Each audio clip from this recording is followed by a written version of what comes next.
Erin, Patrice, welcome back to the show. Thank you. Always a great time talking to you. We're going to recap the last event in the Including You series. We're talking about empathy and tolerance. Before we do that, just in case folks are watching or listening that aren't familiar with what the Including You series is, give us a quick 101. Sure. So again, I am Erin Patrice Field. Thanks for having me here again today. So the Including You series really is talking about how it takes all of us to create the community that we want to see. So oftentimes we do kind of say, you know, this person should do this person should do that. Mm-hmm. And really that includes us. It includes you, right? For us to build our community to what we want it to be. So that's essentially what we'll be talking about and the point of the Including You series. Tell me a little bit about describe the scene and exactly how you go about doing it. Because I think it's so interesting just from like a community conversation standpoint. So I go walking into the event, what am I going to experience? So all the senses, right? I mean, we have the sound, we have some taste, we have just everything. I mean, we have live music that's there, which is always fun. I believe, and it kind of sets a precedent that we are here to enjoy ourselves and have a good time, and then dive into some conversation. And really the idea and the way I want people to feel, I don't know if they feel like this or not, but the way I want them to feel is like coming home, right? Mm-hmm. Or going to a gathering, like, a reception at a wedding, just where you know you're going to have a good time. And during that time of having a good time, you do have some conversation, right? I mean, you think about it, like when you are coming home for a Thanksgiving dinner or for Christmas dinner or whatever, you know, Sunday dinner. There's moments where you may talk about politics. You may talk about, you know, current events. You may talk about how you felt at work.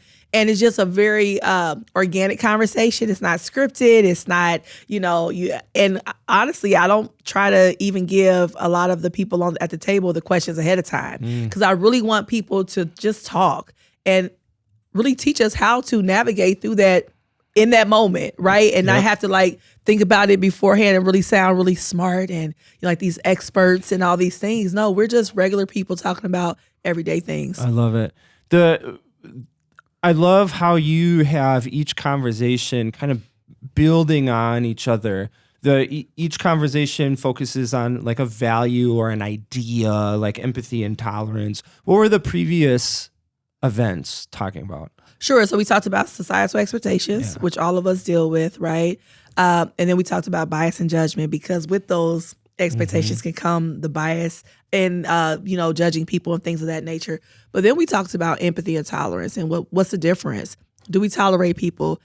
Can we learn empathy? Can people be taught empathy, right? And then now we're going to talk about honesty and transparency, because I think that with the previous topics, a lot of times, I mean, we all want to sound like really good people, right? Yes. So we want to say, well, of course I don't judge people, right? Uh-huh. Of course I don't have any biases. You know, yes, I'm super empathetic, when really sometimes we're not. And one thing that I was sad about was that we really didn't get into in the last one, are we able to be empathetic to people we don't like? Right? Or people that have done some really terrible things. You know, I think about what are our limits of empathy? Yes. We talked about how we measure it sometimes, where some people get it, some people don't. But we really didn't get to dive into, yes, you are empathetic, but are you empathetic to people who you don't like? Yes. Right? Or have done some really terrible things. Because, of course, it's easy to be empathetic to somebody you agree with, because you can say, oh, my goodness, like, I also experienced that. Oh, I think that too. But if somebody's coming at you from a completely different value, a completely different perspective, like, now how empathetic can you be? Yes. And then think about it. I mean, we also can be empathetic to someone that we don't agree with, but we like. Right? If you have a friend that you all sit on two different sides of the spectrum, maybe about politics, right? You both can say, you know what? I don't agree with you about your politics, but I like you, right? We've been friends for 20 years. We've been, whatever. But the challenge is, are we able to show empathy to people that we don't agree with and we don't like, right? And that's where, like, for me, I really want to ask that question. Is that truly being an empathetic person, right? If we are debating if I can show it to that person because I really don't like that person. Or if a person does something really bad, right? And when I say really bad, I mean like, some kind of criminal activity that you don't agree with. Yeah. What was really intriguing to me with this conversation about empathy and tolerance, that it really highlighted how you progressively go through topics with each successive event. Because what was really incredible about this one, it was about, we were talking about empathy and tolerance, but then the conversation shifted to bias and judgment, and then it shifted to societal expectations. And well, does society dictate who gets empathy or who we should appreciate? Well, that determines bias. Like, how am I biased and judging people even though I say that I am not? And then empathy and tolerance is an application of that. And then talking about like honesty, well, that's the next level. Like, we have to honestly talk about when we say, I empathize with you, maybe not in that word, but in how we carry ourselves. Do we actually mean that? Or is it because I'm talking to people and that's going to win me status points, or that's what I think I should say? Or like, do we honestly mean that? Yeah, because it looks great. Yes. To say like, I am super empathetic. I value everyone. I don't tolerate anybody. And it's just not true, right? Yeah. And I feel like, I personally do feel like I'm a pretty empathetic person, right? But there are times where it's like, am I tolerating this person or am I showing them true empathy? I have to ask myself that. Yes. Right? And then what happens is that for me personally, I will start off kind of tolerating. And then when I ask those questions, I'm like, okay, let me try to understand this person more. Let me try to ask myself more questions, or even ask myself the question of, why is this person bothering me so much? Where I feel like I have to tolerate them. Is it a me problem? Right? Is it just our person, whatever it is. So then that's when empathy can grow, right? But we have to be honest that at some point, sometimes we do tolerate people, right? To get through the day, at work, whatever it is, right? Especially if we don't have those close connections to that person to begin with. What I think is so fun about these conversations is like looking at the word tolerance. If you think about that word and the context of it in our culture and society, it's conflated with acceptance. Yes. But one of the great points that kind of came out, and I forget one of the panelists kind of brought this up, was, well, the other understanding and really the pervasive understanding of tolerance is like, I'm putting up with you.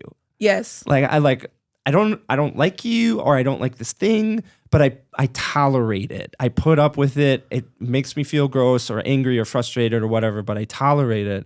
And I love like talking about the definitions of words before talking about the words themselves, because that lends such an important angle to this conversation. Yeah. In that there's different levels of our interaction with other people. Like, yes. Like empathy is a value, absolutely. And we can all say like, we should all be empathetic. Yay. But the clarifying point is, well, are we really empathetic? Are we just putting up with that person and saying, okay, whenever you stop talking, that's going to be great because I'm kind of done talking with you too, and I can leave. And can you have both? Can you tolerate that person where it's like, oh, this person is really hard to handle, but then also be empathetic towards them, like, wow, because some people are always grumpy. Some people are always, complaining. Some people are, and it's like, oh my goodness, this person is here again. They're complaining again. And you kind of tolerate them in that space. But you also can be empathetic and say, man, how hard can it be, right? To live a life like that where you are constantly angry all the time. Yep. You see nothing positive in anything. And so we didn't really get into that either. And that's the beauty of it, is that, some people kind of come with this idea that there will be this conclusion.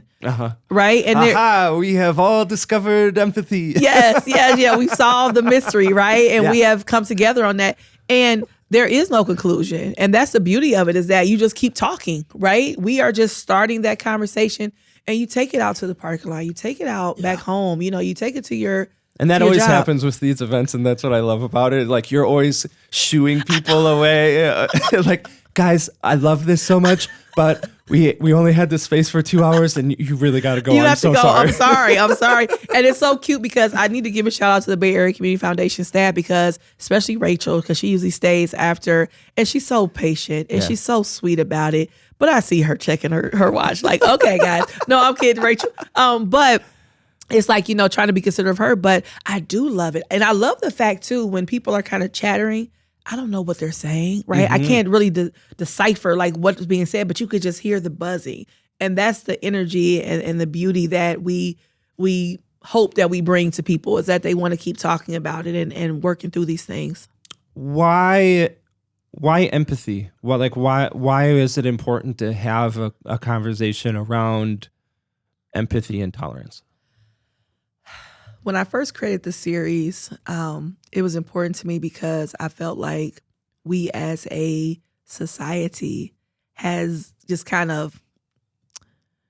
we don't have it anymore, right? I mean, I just felt like, when you look at things on social media or in the news or even in our community meetings, right? Where is empathy at? And then if we're only tolerating, then let's talk about that. Let's be honest and then figure out why. How do we get past just tolerating people? Nobody wants to just be tolerated. Even the grumpiest person doesn't want to just be tolerated. People want to feel like you accept them, that you love them, that you want them there, even if they don't make it easy, right? And so empathy was really big to me because I felt like we had lost it. We had lost that part of us as humans, right? The idea that, can I understand why this person is like this? Can I understand, what this person's going through? And then also just to kind of remind people that we don't know what people are going through. Like literally, people could have just been served divorce papers, or they have a child that has been, I don't know, unruly at school, and they've been dealing with that, right? And then they have to come to work and put on this face that we put on, right? When like all hell is happening, breaking loose at our homes or wherever. And so people get announcements that their mom, is terminally ill, or even something as simple as, well, not simple, but, now you have to be the caregiver for a family member or anything. Things happen, right? And so that empathetic piece is so important for us to say, we do not know what people are going through, just like people don't know what's going on with us, right? Internally, surrounding us. So just to serve as a reminder and for us to really ask that question, like, am I just tolerating people, or am I learning empathy, right? Am I exercising empathy? What do we stand to gain through empathy? I mean, I agree with you in that it's something that we lost, and especially if you consider like politics, we're very much in this feedback loop of you are them. I don't have to listen to you. I don't want to have a conversation with you. I don't want to talk about this. You are absolutely wrong. That comes from both sides of the political spectrum. Why work hard on empathy? What do we stand to gain regaining empathy? It makes us human, right? It makes us good humans. I mean, it allows us to connect with people on a different level than we would not do, right? I mean, empathy is so important to me anyway, is because I believe that it allows us to see past what people present, right? I mean, because we all present something, right? We all kind of show up, and but empathy allows us to see stuff in a deeper way. And it also reminds us that we want it too. Like, I mean, it's this whole idea that I always say, give what you want to receive. I want people to give me a little grace, and grace comes from being empathetic, right? To be able to say, you know what, I don't know everything that's going on with this person, but I'm going to be empathetic towards them. I'm going to show them some empathy because I don't know, and it also grows, I always say this, emotional intelligence. It allows us to be able to kind of navigate through our own emotions when we understand that, you know what I mean? We understand that people too are trying to navigate through theirs. Yeah. That's such a great point, because there's a lot of science coming out now about how we form our identities. Yes. And the traditional way of thinking, and really the prevailing concept of identity, is like, I am who I am. This is me. This is my person. And the point that they make in the research going on is that's never true. That you have multiple identities. For instance, the way that you interact with your daughter is different than the way that you interact with your boss as an employee. Yes. Those are two different identities contained in one person. And so the idea now is that, yes, we do carry with us our identity, but how did we get those identities to begin with? Through our experiences and interactions with other people. Yes. We know ourselves better when we know other people better. Yes. And I think that's something that you and I can both agree on, because we do similar work, is that one of the greatest blessings of this is how sitting down and talking to somebody widens, one, your perception and experience of the world, your understanding of other people and their situations and their opinions and their beliefs and their experiences. But one of the greatest benefits is it changes you. Yes. You grow. You grow. Yes. And that is the whole point. I mean, for me, that is my whole point, is to grow in life. Like, if you are sitting and standing in the same space that you've been in for 20 years, that may be something you need to look at within yourself, right? You have to grow. And yes, reaching out to different cultures and experiences helps you become a better person, because now you're more enlightened and you understand, oh, well, that's why. I remember, I'm going to give you an example. I remember my son, he was really one of my sons. I have 4. So one of them, when they were younger, was eating with his hands. And I'll never forget, some of my family kind of, chastised him about eating with his hands. And, that's uncivilized. And so I had to share with this person, because I really truly do break bread with all different kind of people. And in a lot of cultures, people sit down on the ground, have a big bowl, and everybody just goes in with their hands. Yep. There's no forks, no knives, no spoons. And I said, well, it's not uncivilized, because there are other people, we just were not taught that way. Right. But, somebody decided one day that you can eat chicken with your fingers, but you can't eat, this with your, all these things, right? But that doesn't make it uncivilized. It just means that it's just something different culturally for you. And so helping people understand that different, those different experiences, to me, hopefully enlighten this person to not say that again, right? And to look at things differently and say, oh, and hopefully maybe even research it and look into it like, oh, this is really interesting, because I have friends who are Muslim, right? And when we go places, I mean, we sit and we're all share. I mean, we literally break the bread, dip it into, everybody dips into the same, sauce, which I'm not always a fan of, just because of my germophobia, but that's a whole nother. The double that's dipping. A problem with you. Yes, the double dipping. That's a problem. I'm joking, but it's just and it's such a beautiful. I mean, if you've ever shared space with people from different walks of life, when you eat food together, it is sometimes it's like almost ceremonial. Yes. Right? It's not just, it's really beautiful. And so that idea of unfolding things as opposed to molding, right? When I talk to different schools or go places, I always tell people, especially teachers, like to students, right? Our job as educators or community people, whoever, is not to try to mold people. We don't want people to become who we want them to be, right? We want to take people, and that's part of empathy, taking a person exactly how they are and unfolding, right? What do they have within them that can bring more light to them, to the world, to the community? It's that unfolding part, and that's where different experiences, educating people, sharing information, whatever it is, growing that empathy allows people to unfold and show more of that stuff that's sometimes down in there. Yeah. They don't know is in there, but once they tap into different experiences, it kind of reveals itself, right? Not molding, where I want everybody to be a clone of me or somebody else. No. I'm going to steal that. No, please do. Please do. Please do. Yeah, I'm gonna steal that, because it's so great. I mean, it's so presumptuous of us, and I can speak from this being a former teacher. Sure. It's so presumptuous for us as adults or whoever it is to assume that we know what someone else should be or think or become. Yes. Like who are we? Yes. We can have strong convictions about all of those things, but we can loosely hold them enough to say, but also, I might be wrong about some part of this, at least. I might not know the future of what's in store for you or what you may or may not contribute to the world. And do you not want to just be, right? Yes. Don't you just want to be? Don't you want to feel free to be who you are and then also explore who you are becoming, right? It's this idea of exploring, and you need support with that. No man is an island, as much as we try to act like we are sometimes.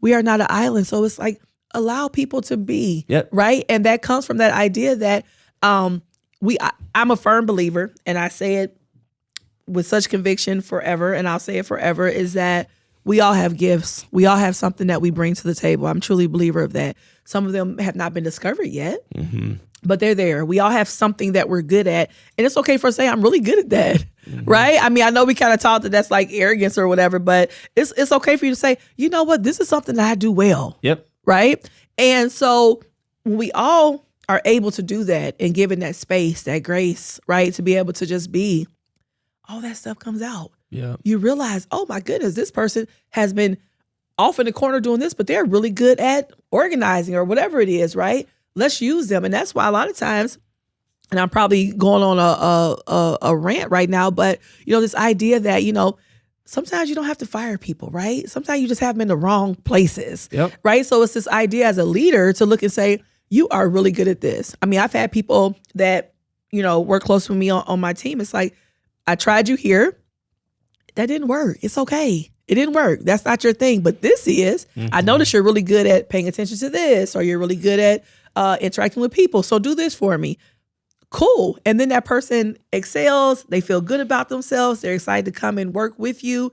That's the beauty of it, right? So that's probably a tangent. I don't know. I'm all over the place, but I just get really passionate about seeing people, valuing people. And that's where empathy comes from, right? That's the core of it, is saying, you know what, this person deserves to be valued. This person deserves to be seen and heard. How can I help with that? So if as a culture, we either have lost or are losing our capacity for empathy.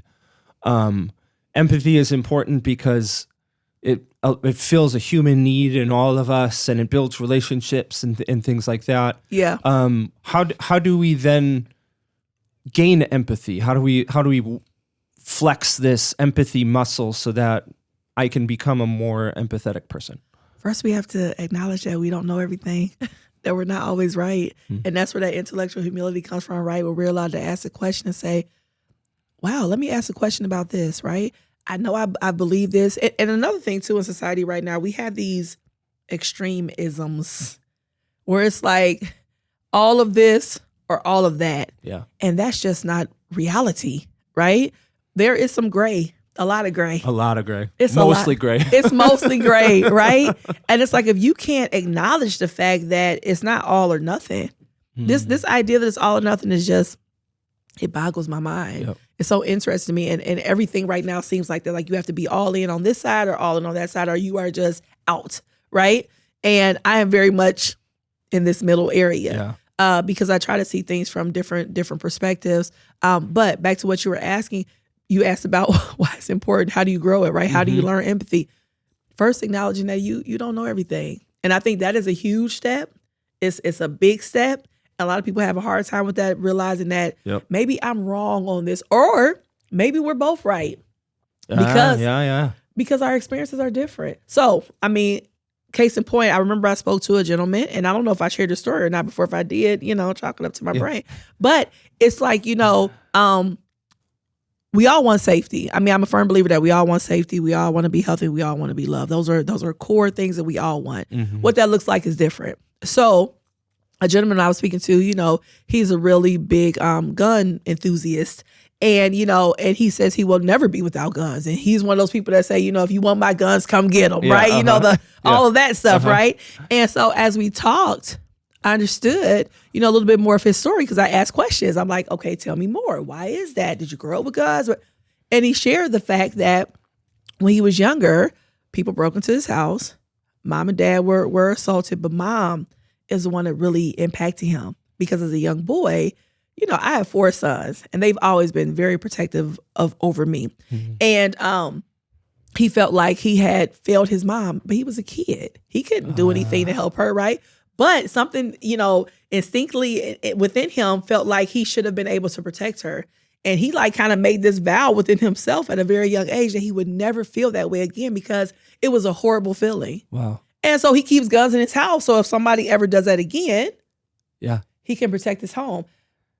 That made sense to me, right? Yep. I was able to show him empathy in that moment. Like, oh, not that I was advocating one or the other, but I wanted to know the question on why are you so extreme about, like, what is it? Yeah.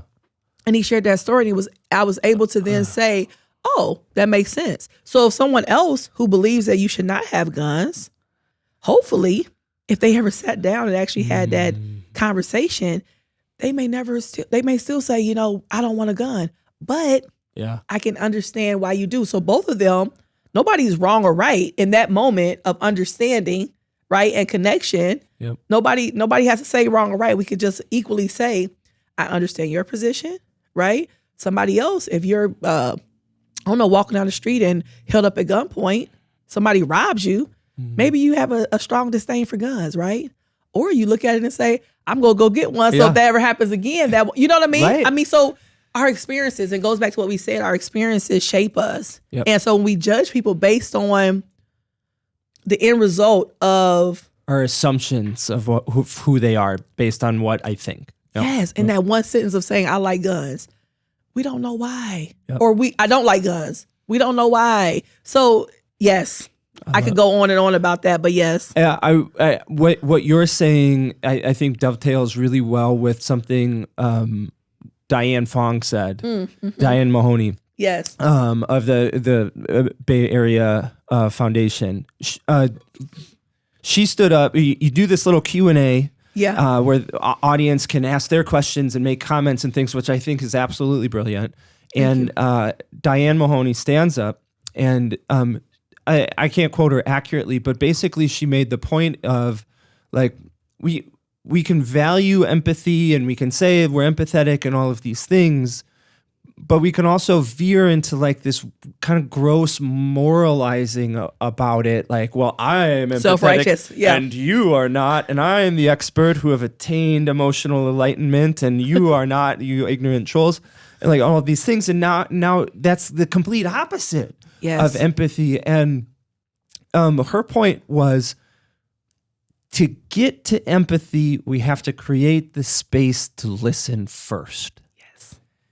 And I love that so much because it just breaks everything down away from values, away from concepts, away from ideas, and it just says we need to listen to each other. Yes. And then we listen, and then we ask some questions after, so that process of listening can continue. Yes. It's not I don't just want to listen to you once and then move on. I want to listen to you deeper. Yes. I want to listen to you about for understanding. For understanding. Yes. I want to make sure that I understand as much as humanly possible where you're coming from first, and then we can meet together and have a fruitful conversation, even if we walk away saying, there is no way that I will ever agree with that person. Yes, that's okay. You can walk away fulfilled in a different human way, and I love that about your events, and that you're creating that first preliminary space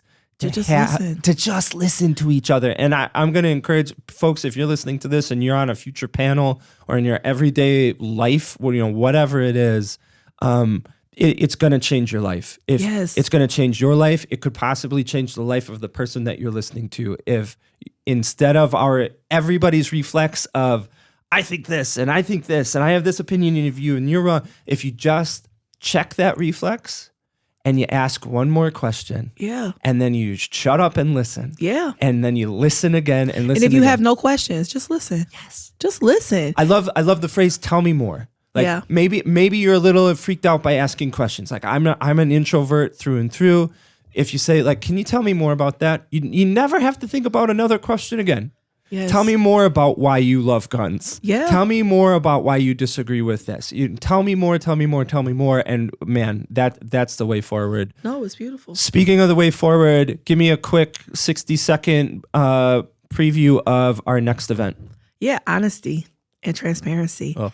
And the idea of being honest with ourselves, being honest with others. How do you do that? How are we able to be honest, right? Yeah. Without feeling like you may never have that person as a friend again, or even the realization within ourselves, being honest with ourselves and saying, you know what, I really need some work to do. It's okay. It's okay for us to say that. And it's this idea that we feel like we have to be these perfect beings, and we're not. Like we already know we're not perfect. Like it's okay for us to say that.